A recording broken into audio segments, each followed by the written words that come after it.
Hey guys, welcome to my channel and thank you so much for tuning in. I'm here to do a buy no buy video. There have been so many brand new releases, guys. It's so overwhelming. I just can't keep track of them. It took a while to make this list. I'm not gonna lie. There have been releases left, right, center. It's so hard to keep track of them again. So let's get started. It's going to be a long video. So I have two controversial products in this list. Products that have created like a negative buzz. So let's get started, you guys. First on the list is Halo Beauty. If you're very involved in the beauty community on YouTube and on Instagram, you know it's the company started by Tati, who's like a big social influencer here. And the first product she's come out with is vitamin pills. It's like over-the-counter pills for your hair, skin, and nails. The thing is, the reason I won't be buying it is pretty simple. I just don't take over-the-counter vitamins at all. The only time I took vitamins was when I was pregnant. I needed folic acid and calcium, so extra calcium. So that was the only time I took vitamins, but otherwise I just don't buy them. There's a reason behind that. They're not FDA approved. All over-the-counter vitamins aren't FDA approved, which translates to the ingredients that goes in the vitamins aren't regulated. So companies can add in any kind of herbs, any kind of new magical ingredients in the vitamin and claim that it's really good, and it kind of affect. See, these products are going into your body and getting absorbed into your body in turn in metabolism and stuff like that, so it does come in contact with all your vital organs. So I'm a little scared, and that is a red flag. So I just don't take medications like this. I do have one here. I know it's a little easy to get carried off when you see claims like this: hair, skin, nails. It's the one I have is Nature's Bounty, and it's like we're so enthusiastic that you start don't even ask people opinion. That's how this started. I saw this in Costco and I was like, wow, extra strength hair, nails, and skin. It's like an all-rounder, like a well-rounded product. And I just started taking these pills. And my husband one day, he saw me and he was like, what are you taking? What pill is this? And I told him it makes my hair shiny. It's supposed to, not it didn't really, guys. It did not. I saw zero results, by the way. It's supposed to make my hair, skin, nails all very strong. And he was like, you do know that the ingredients in here and the amount of ingredients in the percentage, everything, what the ingredient that goes in here, the percentage and everything is not regulated at all by the FDA. So you should really ask the doctor before you take it. And that's when I realized that I don't know, if someone promises you something too good to be true, just pop a pill and you'll just transform. It means it's not good to be true. You know what I mean? So please remember that, and please ask not just one opinion. Don't just ask one doctor's opinion. Ask multiple people's opinion over and over again before you take pills like this, because she's not liable. Tati is not liable because this product itself is not regulated by the FDA. So if something happens to you or if you see a side effect, she's not liable at all.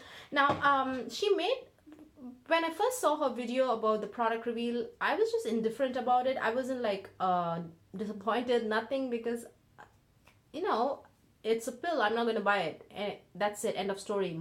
Let's move on.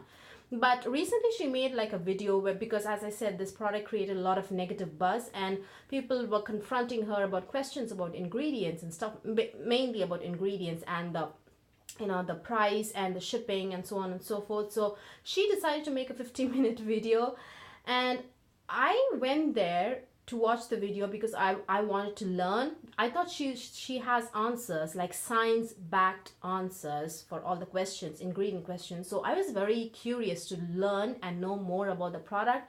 I've got to say, I'm not sorry to say this, but it was a complete waste of my time to watch that 15-minute video, guys, because it was more like an emotional connection with her subscribers and her fans. There was no answer to anything. All she said was, trust me, trust me, trust me. I have integrity. Fine. but why should I buy the product? Give me a reason, a solid reason. So anyways, another thing that really rubbed me the wrong way was that when someone is confronting you with a question, you should give them like science answers, like real legitimate answers. Instead, you shouldn't discredit their source. I'm not saying you shouldn't discredit. If you have a real reason, you can discredit, but you need to also credit your answer like with real facts. You know what I mean? Like back your answers with facts. But she was discrediting like really good sources, medical sources, resources like WebMD, and she was like, don't Google. Look, I'm not here hating on her, but this, like, a vitamin is something that people ingest, and telling people don't research about that anywhere else and just listen to me is completely unacceptable, and it just rubbed me completely the wrong way. Did I say bleh? Completely the wrong way, guys. I usually am not so passionate about this. It's a vitamin I'm not buying. I wanted to move on, but when she says a misleading kind of information, it wasn't sitting well with me. No, and I don't think they were in her product reveal video. She was very vehement, and so she emphasized the fact that there were proven results. Look, I don't think there were any tests, proper scientific tests, like candidates into isolation and actually testing them. I don't think there were really any tests going on. If there were, I'm sure she would have boasted about it and said that I have like results and here it is, and should have shared it with you. But I don't think there were any tests. She kept repeating that she tested them on herself and a younger candidate, like a girl in her 20s, and she was like, imagine how the results would be in a 40s and 50-year-old person. I don't think that's how a test should be done. We shouldn't imagine what the results might be. You should have seen what the result is on different ages, gender. That's very important because men and women have different skin, different ages, gender, and whatnot. I don't think there was any real scientific, real legitimate test that was done on this product. And something completely unprofessional again was that she wanted us to go and check out for ourselves how her husband looked in a prior video and like in a current video. Isn't that like her job to show before and after pictures? Should we go around looking for, like, I don't know, guys. It's so even. Anyways, let's move on.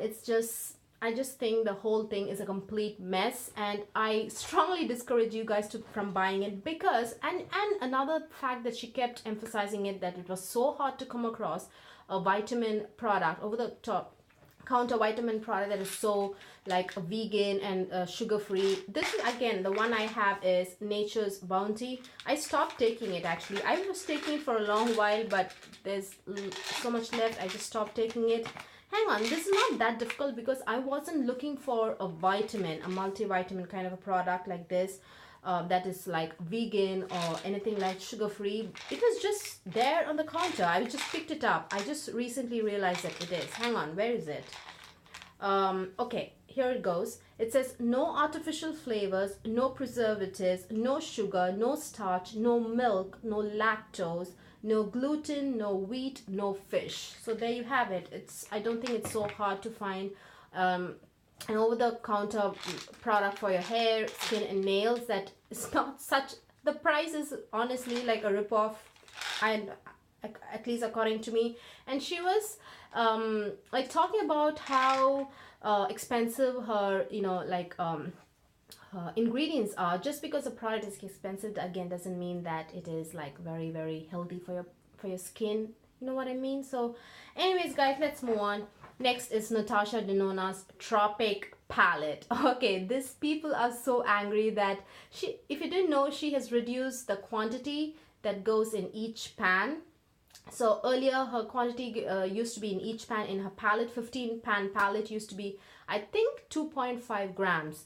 It was a lot of product, and people were happy because they were paying a lot of money, and one way to justify the price was how much you really get, like a tremendous amount of product. But in this new Tropic palette, the cost has, well, the cost remains the same. It's $129, but she has reduced the quantity by a solid 1 gram. So you're getting from a 2.5 grams, you're getting 1.5 grams per pan.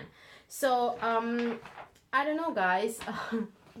All right, here's her explanation. I think it's a new formula. So what she's trying to say is she has a legitimate reason, and I'm here to debunk it. But anyways, she hasn't addressed this on her own. When she was trying to do sneak peeks, someone caught it, and then it's just gone viral a little bit. So from what I gathered from the comment section, it looks like her explanation as to why the size has reduced from 2.5 grams to 1.5 grams because the particles in the pigment, it's a new formula, I suppose. The particles, the pigment of the new formula, they are larger, meaning they occupy a lot of surface area, but they are lighter in weight. You know what I mean?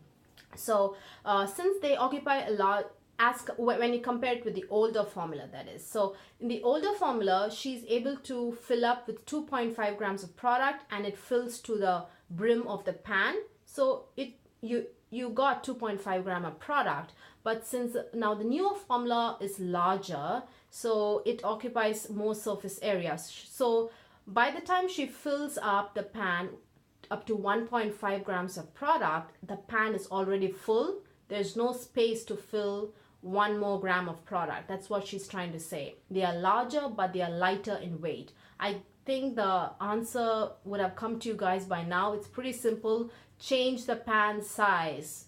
Make the pan wider. You know, the eyeshadow pans, make it either wider or like more taller, like a deeper.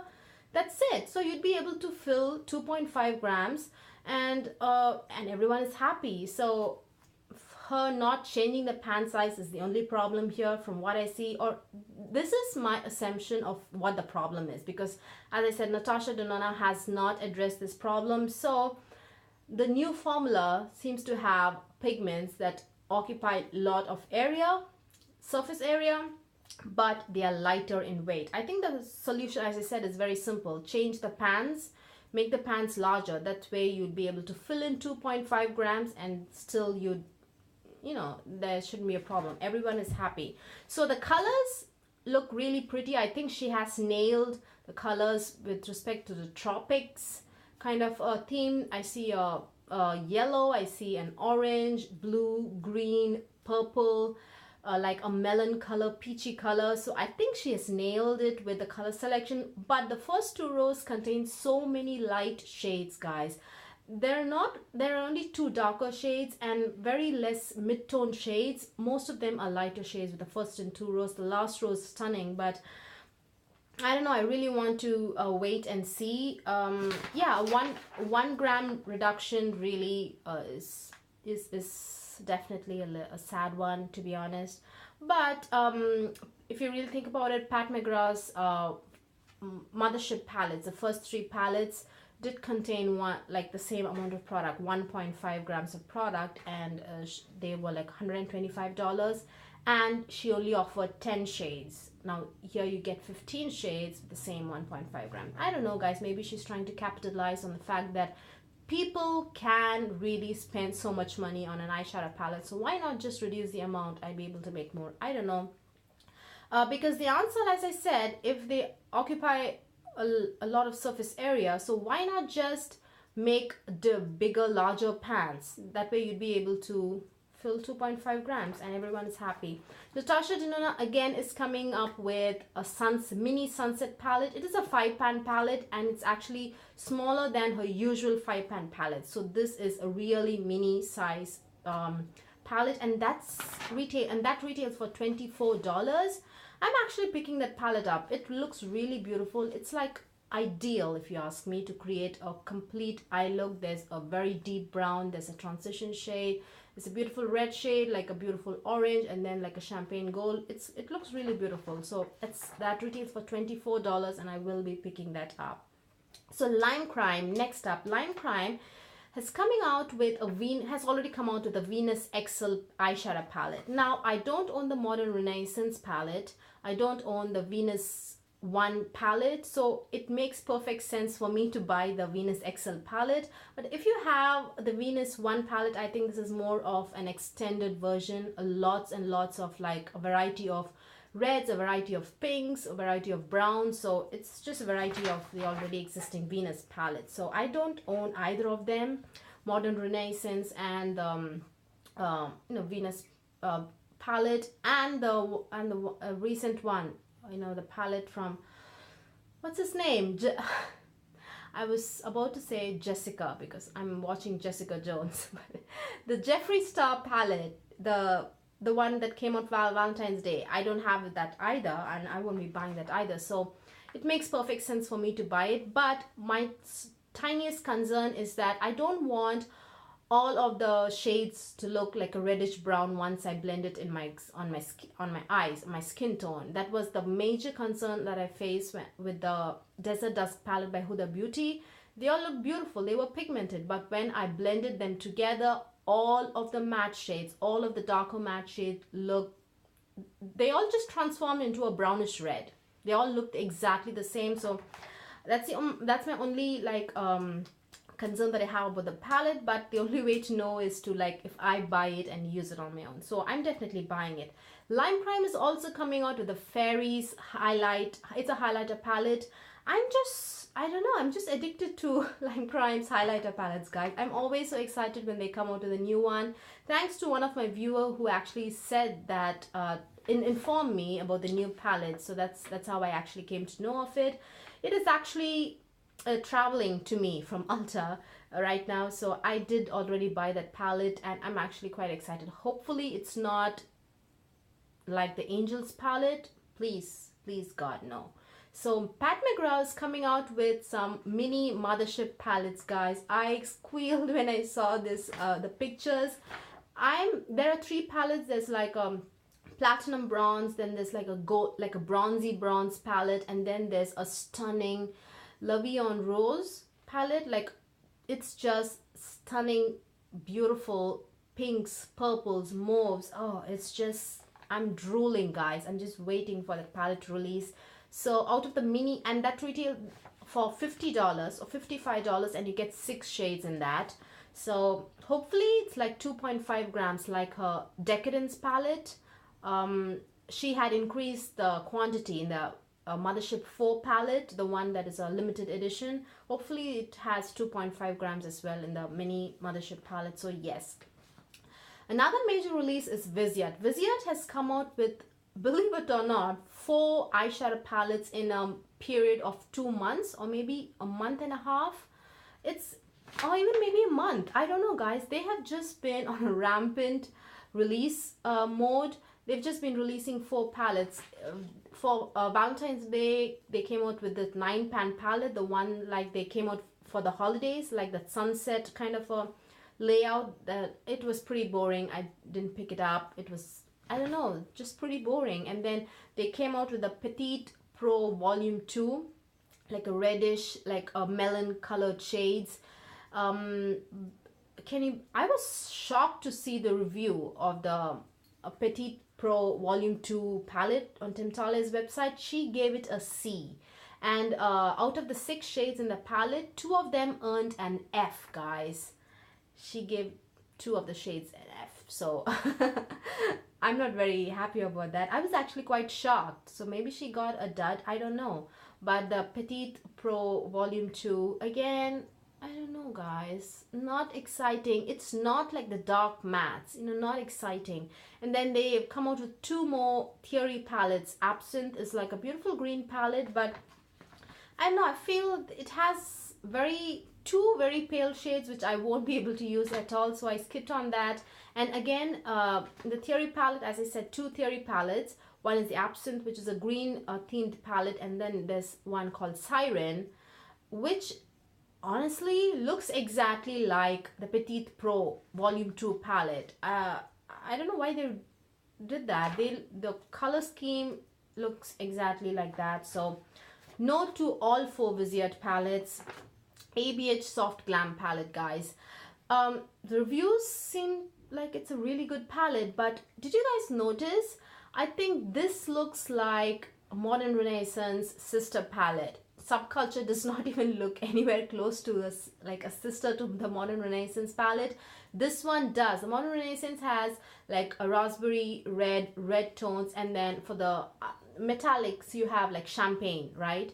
For this you have like a mauve rosy toned gold for metallics, and then for mattes you have brown. So I don't know, it looks very similar to the modern Renaissance, just a different color story, but very similar color story. But again, no to the soft glam. It's just so easily dupable, so boring, and no. No. This is so exciting. MAC is coming up with new varieties of the MAC Fix Plus, you know, the setting spray, not setting spray, maybe setting spray. They only used to have, they still have the very successful, the hydrating version. They're coming up with the MAC Fix Plus Matte, which I won't be picking up, but I'm so excited about the MAC Fix Plus with the shimmers in it. So it has like gold light. They have two variety for the shimmers. They have gold light and pink light, just like the MAC Strobe Creams, which has the gold light has this gold, very pearlescent shimmers, and then the pink light has pink shimmers. So they have two setting sprays to match them. Buying both of them would be seriously so excessive, but we'll see. I have my eye on the MAC Fix Plus Gold Light, but I don't know. We'll see. I want to pick up both, but we'll see. Again, we'll see. So Charlotte Tilbury has come out with a new product. It's called the Hollywood Flawless Filter. Again, this one created a very negative buzz, guys. People thought it was like a foundation, and there are only 7 shades, so they got really mad. It looked like a foundation, so they got really mad, and they were not having it. How dare you, kind of a situation going on. But this is actually like it's not exactly a liquid highlighter, I think, but it's like yeah, maybe it could be liquid highlighter, but usually when you see liquid highlighter, you'd see them in variety of colors, like a rosy tone color, rose gold, like a bronze, a gold, like a champagne. But the color range in this is not like that. It's very similar to your skin tone itself, your like undertone. The color range, the reason people got confused was because the color scheme going on here was very similar to your foundation. You know what I mean? It looks like a foundation color, but just with beautiful shimmers, I think. Wayne Goss was raving about this product and said that it gave like a tremendous, beautiful, stunning glow. So I'm very intrigued. I'm planning to pick it up. Like there are, as I said, like there are only 7 shades. There are 2 shades meant for people with darker skin. One is dark and one is tan dark, so that's a lighter shade. So dark is the darkest shade, so we'll see. I'm planning to pick up the dark shade, so I'm very interested in that, you guys. And I think it's a very versatile product. You can layer it and with a primer as like a base. You can mix it up with your foundation, moisturizer, or just use it as a liquid highlighter, or use it as a liquid highlighter and layer it with a powder. I think you can do a lot with that. Next is Becca Shimmering Skin Perfector. This is actually collab with beauty influencer who's very popular in France. I think the shade is called Parisian Lights. I saw pictures, but I didn't see any swatches on a variety of skin tones, so I'm a little bit in the dark about this product. I don't really know how it really looks on people with my skin tone, so I'm interested in it, but I don't think it's in the US yet. I don't think it is. So this collab, I mean the social influencer, I think she's called Sanana. I don't know how to pronounce her name, I'm sorry. So this is a collab after Jacqueline Hill, right? Jacqueline Hill was their first collab on. After that, oh no, after that there was Chrissy Teigen, and then this is their 3rd collab. So it looks pretty. It looks like a very pale pink gold kind of highlighter. We'll see. Next, ColourPop. So I don't know about this highlighter, by the way. I don't know if I want to buy it or not buy it. I'm clueless about it. So I think time will tell. So ColourPop is coming out with pigments, eye pigments. I'm very interested. I saw the swatches. They didn't look crazy reflective, but I'm still interested in the pigments. I just want to see. This is stunning purple shade. We'll see, guys. Especially given the price, I'm very interested to see how they look, how they perform. So I'm definitely getting at least one color. So what else? Next, Tarte is coming out with this eyeshadow palette called the Mermaid Palette. It's like in the shape of a shell, like a seashell. It's not too boring, honestly. The swatches seem good, but still not enough. Just not enough to get my, I don't know, I just not motivated to buy it. In the midst of the Tropic palette is beautiful, despite all reduction in like quantity and everything. It looks beautiful.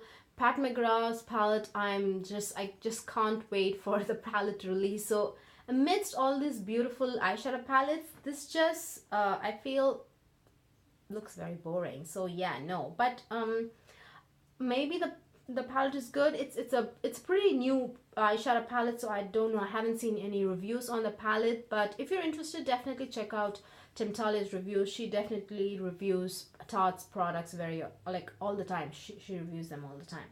Finally, this is a no-brainer as to why I would buy it. Estee Lauder is coming out every summer. I think they come out with the Bronze Goddess collection, and this time they've come out with a highlighter, and guess what it is? It's Heat Wave all over again. It's not like, I don't know, guys, I really wish I saw the picture, but I didn't know it was Heat Wave. I was like, oh, maybe it's a little darker than Heat Wave, maybe it's a different color. I'm so going to pick it up, but it turned out to be Heat Waves. It was so disappointing. I don't know why they would do that. Wasn't Heat Wave permanent last year? Maybe not. Probably that's why they're bringing it back, but they could have done they could have tweaked it a little bit, like at least different packaging.